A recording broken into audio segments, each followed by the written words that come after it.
જામનગરના ખ્યાતનામ બિલ્ડર નિલેશ દત્તાણી દ્વારા લાલવાડી ખાતે ઓર્ચિડ ગ્રાન્ડના નામથી 3 BHK અને શોપ અને ઓફિસનો પ્રોજેક્ટ લાલવાડી ત્રિમંદિરની બાજુમાં ચાલી રહ્યો છે। આ પ્રોજેક્ટનું બાંધકામ લગભગ 75% પૂર્ણ થઈ ચૂક્યું છે। આ જ સાઇટ ઉપર નિલેશભાઈ દત્તાણીએ પોતાની કામચલાઉ ઓફિસ બનાવી છે।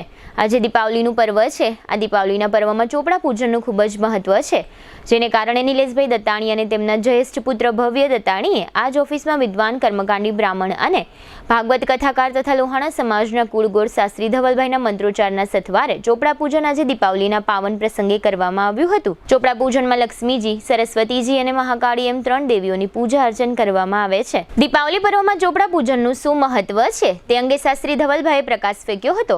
આ તકે GTPL જામનગર ન્યૂઝના મેનેજિંગ એડિટર જયેશભાઈ રૂપારેલિયા અને નિલેશભાઈ દત્તાણીના ધર્મપત્ની વર્ષાબેન તથા દીકરી બોનીબેન ખાસ ઉપસ્થિત રહ્યા હતા।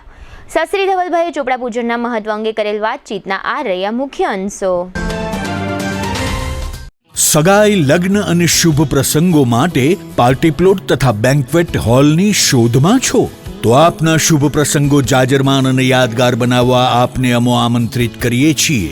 રોયલ રિસોર્ટ, આ ભવ્ય અને દિવ્ય રોયલ રિસોર્ટ કુલ 4 લાખ ચોરસ ફૂટમાં પથરાયેલું છે। 70,000 ચોરસ ફૂટ અને 8,000 ચોરસ ફૂટની વિશાળ જગ્યાની લોન્સમાં 2 વિશાળ પાર્ટી પ્લોટ, 10,000 ચોરસ ફૂટમાં લાઇટથી જગમગારા મારતા બ્યુટીફુલ ઝુમ્મર સાથેનો ભવ્ય બેન્ક્વેટ હોલ, હલ્દી રસમની અને પૂલ પાર્ટી માટે વિશાળ સ્વિમિંગ પૂલ, વરકન્યાના અલગ અલગ રૂમ સહિત 28 રૂમ।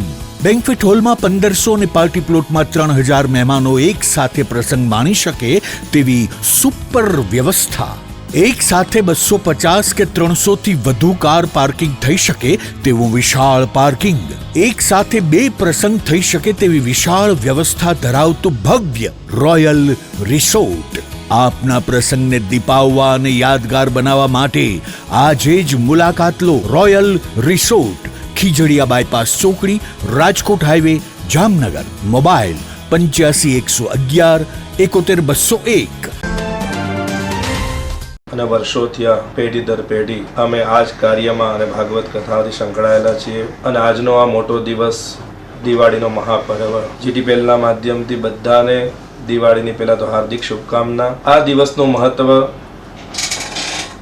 આમ તો 11થી લઈ અને દિવાળી સુધીના પર્વ અને પછી આપણે નવું વર્ષ મનાવીએ છીએ। સમય વીતતો જાય છે એ પ્રમાણે આજનું જનરેશન ઘણો ચેન્જ લઈ આવે છે, પણ દિવાળીનું પર્વ આપણે શું કામ મનાવીએ છીએ? ભગવાન રામ અયોધ્યા જ્યારે પાછા પધાર્યા અને બધા ઉત્સવ મનાવ્યો એ દિવસ પણ આજે જ કહી શકીએ। અને આ દિવસ દરમિયાન દરેક લોકો દિવાળીના દિવસે પોતાની ઓફિસમાં, પોતાની દુકાનોની અંદર અથવા પોતાના ઘરે ચોપડા પૂજન, લક્ષ્મી પૂજન કરતા હોય છે। લક્ષ્મી પૂજન અને આ ચોપડા પૂજન શું છે તો કે મહાકાલી, મહાલક્ષ્મી અને મહાસરસ્વતીની પૂજા છે। જે આપણે બોલપેનની પૂજા પહેલા તો સાઈનો ખડીયો અને કલમ રાખતા, પણ ધીમે ધીમે સમય જતા જતા આપણે બોલપેન ઉપર પણ આવી ગયા। તો કલમની પૂજા થતી હતી, એ મહાકાલીનું રૂપ છે। ઘણીવાર આપણને આપણા વેપારની અંદર દરેક લોકોને તો કે ઘણી વખત મહાકાલીનું રૂપ પણ લેવું પડે। પછી આપણે જે લક્ષ્મીજીના સિક્કાની પૂજા કરીએ છીએ તો ઘણી વખત આપણે લક્ષ્મીની કૃપા પણ જોઈતી હોય છે વર્ષ દરમિયાન, અને ઘણી વખત મહા સરસ્વતી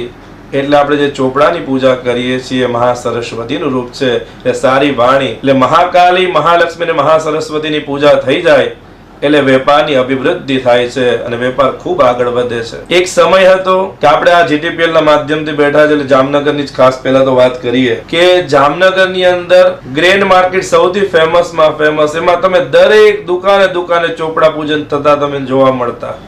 પણ જેમ જેમ સમયનો પરિવર્તન આવ્યો તો એમાં ફેરફાર થઈ ગયા અને બધા કોમ્પ્યુટરના માધ્યમમાં આવે। ભલે આધુનિક યુગ છે, જનરેશન છે, ના નથી, પણ આજના યુગના છોકરાઓ પૂજાથી ને એનાથી બધા અડગા થતા જાય છે। એમ કહે છે કે હવે ચોપડા પૂજાની જગ્યાએ આપણે કોમ્પ્યુટરની પૂજા કરીએ, યંત્રોની પૂજા કરીએ। બરાબર છે, એ પણ યંત્ર પણ મહાકાલીનું જ રૂપ છે, એમાં ના ન કહી શકાય।